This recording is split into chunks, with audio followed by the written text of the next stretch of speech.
أشير إلى هذا الخبر العاجل نعم. على شاشتنا عن إذاعة الجيش الإسرائيلي تقول إن الأجهزة الأمنية ترى في وصول المسيرة إلى قيساريا فشلا أمنيا خطيرا.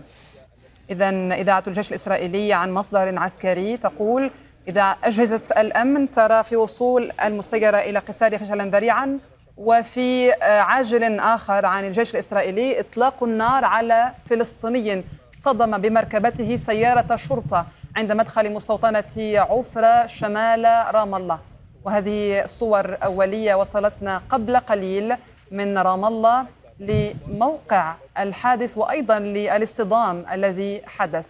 إذن جرى إطلاق النار على فلسطيني صدم بمركبته سيارة شرطة عند مدخل مستوطنة عفرة شمال رام الله. ونشاهد هذه الصور التي توثق لحظة اصطدام هذه السيارة بمركبة الشرطة في عفرة في رام الله.